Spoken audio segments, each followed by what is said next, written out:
पढ़े लिखे लोग जो अपनी पत्नियों को दहेज के लिए परेशान प्रताड़ित कर रहे हैं, आज भी हमारे भारत में ऐसे भिखमंगों की बिल्कुल कमी नहीं है, बहुत पढ़े हैं।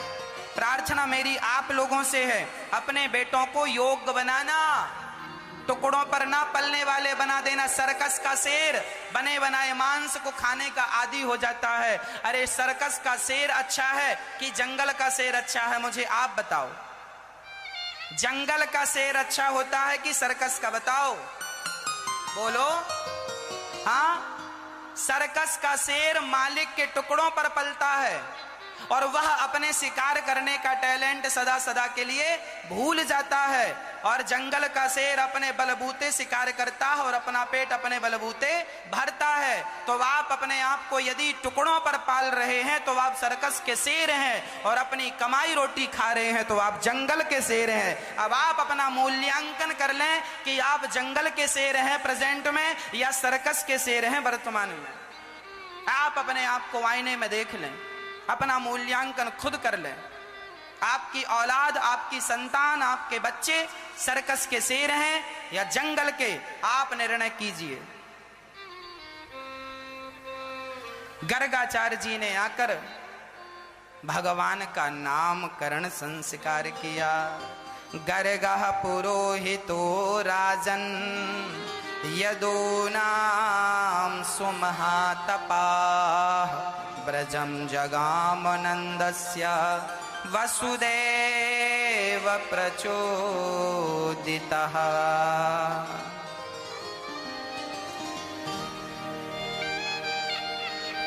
श्री गर्गाचार्य जी ने भगवान का नामकरण संस्कार किया। गर्गाचार्य जी ने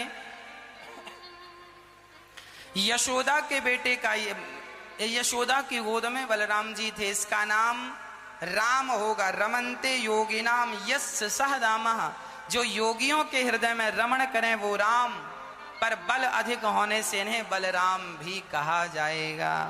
और ये कृष्ण कर्ष्यति इति कृष्णः शुक्लो रक्तस्तथा पीत इदानीं कृष्णतां गतः।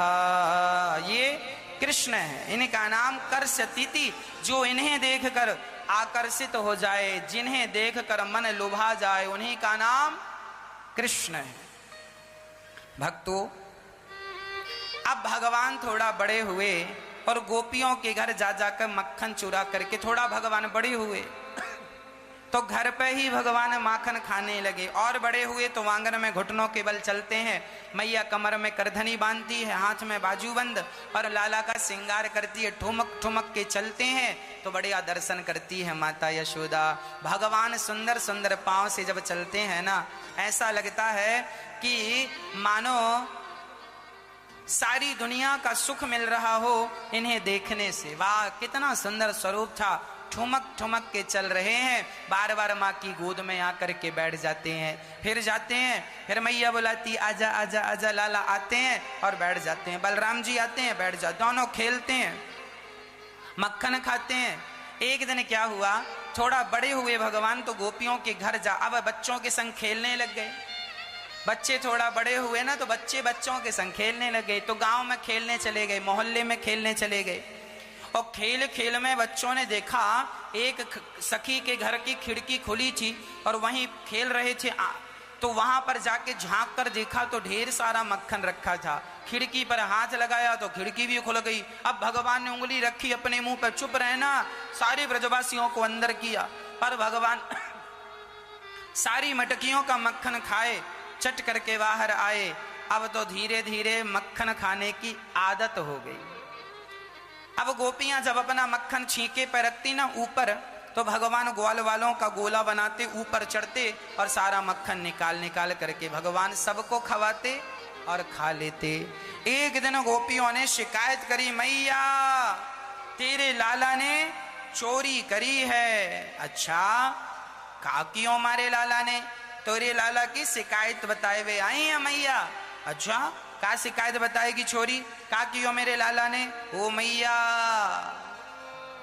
कि वत्सान मुंचन क्वचिद समये क्रोश संजात हासः स्तेयं स्वादवत्यथ दधिपयः कल्पितैस्तेययोगैः।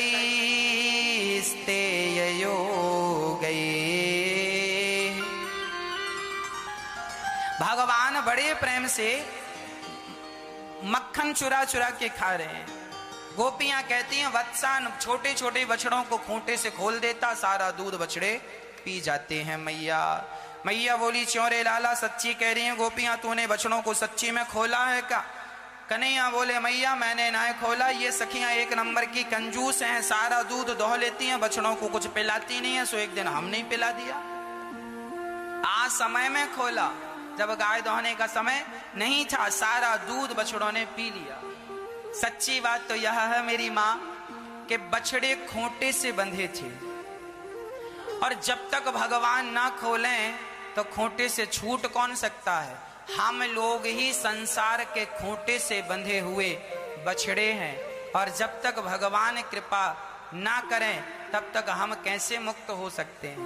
देखो हम कितना भी प्रयास करें कि हम संसार से पार चले जाएं, भव सागर से मुक्त हो जाएं, तो हम अपने बल पर नहीं हो सकते, पर जब भगवान की कृपा हम पर होगी तो उनकी कृपा मात्र से हम पार हो जाएंगे। इसीलिए हम भगवान की शरण में जाएं ताकि भगवान हमें मुक्त करें, जैसे बछड़ों को खोल दिया।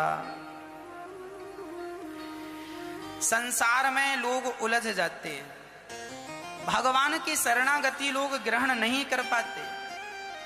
अच्छा आप लोग भी ना खूंटे से बंधे हुए हैं, मैया आप भी अपने आप को जल्दी से खूंटे से खोल लो। मैया आप बंधी हो कि नहीं? मैया ओ मेरी माँ बताओ आप कौन से खूंटे से बंधी हो? हाँ हम बताएं, आपके बहुत सारे खूंटे हैं। बेटा महाराज मेरा बेटा सुनता नहीं है, सुनता नहीं है, सेवा नहीं करता, फिर भी मम्मी बेटे का ही चिंतन कर रही है। बेटा नालायक है, फिर भी मां चिंतन किसका? बेटा बुढ़ापा आ गया, दांत मात गिर गए, मौत सिर पे नाच रही और तुम बेटा बेटा जप रही हो। राम राम जपो मेरी माँ, हाँ ये जपो राम राम। बेटा बेटा मतलब तुम किस खूंटे से बंधी हो? बेटे के खूंटे से। हाँ और बेटे के खूंटे से यदि छूट भी गई तो नाती और पोते के खूंटे में उलझ गई। माँ मेरा नाती मेरा पोता महाराज मेरे साथ ही मेरा पोता सोता है, मैं खवाती हूं तो खाता है महाराज, नहीं खाता ही नहीं। अच्छा मतलब तुम मर जाओगी तो तुम्हारा पोता खाएगा ही नहीं? कैसी गलतफहमी में लोग जीते हैं। एक दादी हमसे कहने लगी महाराज हमारा पोता हमारे बिना खाता नहीं है, हमारे बिना सोता नहीं है। हमने कहा अच्छा तो तुम्हारे मरने पर ये भूखा रहेगा, खाएगा ही नहीं कुछ। ये जो दादियों ने गलत फहमियां पाली है ना कि मेरे बाद पोते का, अरे तुम मरो पोता बढ़िया रहेगा, खाएगा भी सोएगा भी शादी भी करेगा, और तुम मरी जा रही हो मेरा पोता, वो पोता तो लात मार रहा है और तुम पोते के खूंटे पे बंधी पड़ी हो। यही तो व्यक्ति की अज्ञानता है, यही तो व्यक्ति की माया, भगवान की यही तो माया है। मम माया दुरतया।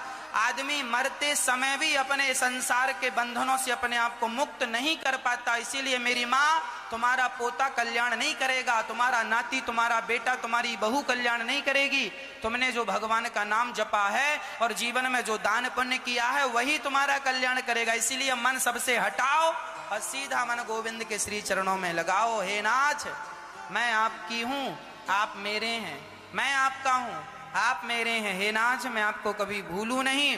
कृष्ण ही हमारे सब कुछ हैं, हमारा फर्स्ट ऑप्शन भी कृष्ण, आखिरी ऑप्शन भी कृष्ण। हम तो कुछ नहीं जानते, हम तो केवल कृष्ण को जानते हैं। हाँ हम ना नाती को जाने, ना पोते को, ना बेटे को, ना बेटी को, केवल कृष्ण को। हम जिम्मेदारियां पूरी करें, हम ये नहीं कहते कि अब जिम्मेदारियां ना निभाओ, जिम्मेदारियां निभाओ, पर भीतर से यही भाव रहे कि कृष्ण तुम्हारे हैं, ये संसार तुम्हारा नहीं है। यही ज्ञान में जिया करो, अज्ञान में जीने से कोई काम नहीं बनेगा। शुतुरमुर्ग जब खतरे को देखता है ना, तो अपना मुंह बालू के अंदर डाल लेता है।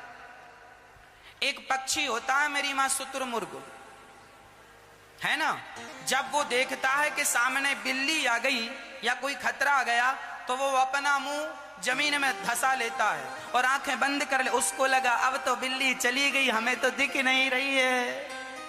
आंखें बंद कर ली खुद ने, पर कह रहा बिल्ली चली गई, और बिल्ली आ रही है दुबक दुबक के। उसे लग रहा हमें तो दिख नहीं रही है, हमने, हाँ, अब उसने देखो कितना बेवकूफ है ये, खुद की आंखें बंद कर लिया और कह रहा कि बिल्ली खतरा चला गया। वो शुतुरमुर्ग और कोई नहीं है, हम और आप ही शुतुरमुर्ग हैं। मौत तुम्हारे सिर पर नाच रही है और तुम आंखें बंद करके महाराज हमें तो मौत दिख ही नहीं रही है, मतलब है ही नहीं। वाह वाह वाह वाह रे शुतुरमुर्ग वाह। आदमी की मूर्खता की क्या क्या मिसालें दूं मैं आपको। इसकी मूर्खता की तो हदें पार हो गई हैं। इसीलिए उठ जाग मुसाफिर भोर भई, अब रैन कहां तू सोवत है। जो सोवत है वो खोवत है, जो जागत है वो पावत है। दो बातन को भूल मत, तुलसीदास जी कह रहे हैं, दो बातन को भूल मत, जो चाहे कल्याण।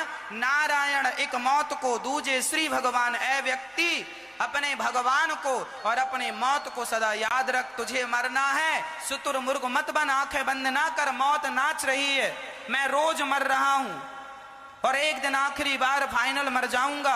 मैं रोज मर रहा हूं, मैं सच्चाई को नकारता नहीं हूं, मैं आंख बंद करके नहीं बैठा, मैं रोज भगवान का नाम जपता हूं।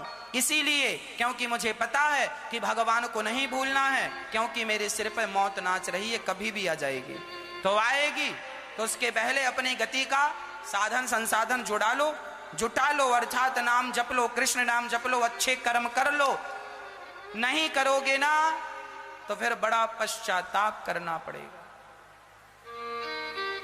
तो आंखें बंद करने से काम बनने वाला नहीं। इसीलिए आंखें खोल करके देखो, जितना पुण्य कर सकते हो वो सारा पुण्य कर लो, क्योंकि पाप करने के लिए समय बहुत है, पर पुण्य करने की बुद्धि तो कभी कभी बनती है। पाप में तो हमेशा ही हम लोग लगे रहते हैं, पर पुण्य करने का मन कभी कभी होता है, सब दिन पुण्य करने का मन। एक सज्जन ने हमसे पूछ लिया, महाराज जी ये बताओ कि भगवान को कैसे प्राप्त किया जा सकता है, सरल से सरल उपाय बताना। आज मैं सबसे सरल उपाय बताऊंगा भगवान को प्राप्त करने का, आप सुनेंगे? सुनिए। मैया बात ऐसी है, एक सच्ची घटना मैंने अभी अभी सुनी। एक पिता के दो बेटे थे, दोनों आउट ऑफ कंट्री रहते थे। एक अमेरिका में रहता था, एक जर्मनी में रहता था। एक बाप के दो बेटे थे, दोनों विदेश रहते थे और बहुत पैसा था उस बाप के पास। अच्छा, उसके बेटे तो विदेश में रहते थे, पर एक ड्राइवर था उस बाप के पास जो उसकी गाड़ी ड्राइव करता था। वो ड्राइवर जो था ना, वो उस बूढ़े आदमी की बहुत सेवा करता था। इसके अपने बेटों ने भी इसकी इतनी सेवा नहीं की जितनी सेवा उस ड्राइवर ने की। और वो ड्राइवर इतनी सेवा करता, इतनी सेवा के बेटों से ज्यादा उस मालिक का ना हृदय उस ड्राइवर के लिए धड़कने लगा। और अंत में उस मालिक ने, उस व्यक्ति ने अपनी सारी प्रॉपर्टी उस ड्राइवर के नाम कर दी। किसी ने कहा तुम्हारे बेटे हैं, बेटों के नाम तो किया नहीं। बोले बेटों ने मेरी सेवा नहीं की, इस व्यक्ति ने सेवा के बल पर मुझे अपना बना लिया। किसके बल पर? किसके बल पर? सेवा के बल पर सारी प्रॉपर्टी दे दी। यदि सेवा के बल पर किसी इंसान को रिझाया जा सकता है, किसी इंसान को वश में किया जा सकता है, तो सेवा के बल पर भगवान को भी वश में किया जा सकता है। जैसे उस ड्राइवर ने इस मालिक को अपने वश में कर लिया, किसके बल पर? सेवा के बल पर। उसी तरह भक्त भी भगवान को वश में कर सकता है सेवा के बल पर। इसीलिए ये दास अनिरुद्ध माताओं की सेवा करता है, सिर्फ माताओं की सेवा, सिर्फ अन्न क्षेत्र। यहाँ हजारों लोग पेट भर प्रसादी ग्रहण करते हैं। रोती रोती माताएं आती हैं और उन माओं की होंठों पे मुस्कान जब हम देखते हैं तब हमारा हृदय गदगद हो जाता। वाह, मेरा इस धरती में आना सफल हो गया। ये जो मेरी माओं की सेवा है, ये जो भूखों की सेवा, अन्न क्षेत्र लंगर भंडारे की सेवा है, यही सेवा है जो भगवान को भी अपनी ओर आकर्षित कर लेती है। गुरु गोविंद साहब हमेशा कहा करते थे कि आपको भगवान तक पहुंचना है, भगवान को प्रसन्न करना है तो किसी व्यक्ति को प्रसन्न कर लीजिए, भगवान अपने आप प्रसन्न हो जाएंगे। ये गुरु गोविंद साहब कहा करते थे। इसीलिए हमारे भारत के जो सिख भाई हैं वो आज भी हमेशा भोजन प्रसादी ही बंटवाते हैं। क्यों? क्योंकि वो ये बात जानते हैं कि किसी की भूख मिटाना ही सबसे बड़ा पुण्य है। इस धरती में सबसे बड़ा पुण्य है किसी भूखे को पेट भर रोटी देना। इसीलिए हम आपसे कहा करते हैं कि गौरी गोपाल अन्न क्षेत्र में जो भी यहाँ प्रसाद बंटता है, एक दिन की प्रसादी सेवा आप भी करा सकते हैं। इसलिए करा सकते हैं ताकि उस सेवा से आपका पुण्य बढ़े, आपका यश बढ़े, आपकी कीर्ति बढ़े और उस पुण्य पर, उस दुआओं के बल पर आप दीर्घ जीवी बने, आपकी संतान की, आपकी आयु लंबी हो। यही तो दुआएं हैं। किसी की भूख मिटाना क्या कम पुण्य है मेरी माँ? इसीलिए वश में करना हो भगवान को तो करना क्या पड़ेगा? सेवा। इसीलिए मैं माँओं की सेवा करता हूँ। सुबह से लेकर शाम तक मैं अपने माँओं का दर्शन करता हूँ। ये माँओं की तृप्ति, इन माँओं की संतुष्टि, इन माँओं की हंसी मेरे जीवन का सबसे बड़ा धन है। माँओं की खुशी मेरे जीवन का सबसे बड़ा धन है। इसीलिए ये दास कोशिश करता है कि हमारी माँओं को कभी किसी प्रकार की कोई कमी, कोई तकलीफ ना हो। अन्य क्षेत्र में कोई संत, यदि हम संतों से ये पूछ लेते हैं कि बताओ आपको क्या खाना है, वो कह दें कि हमें हलवा खाना है,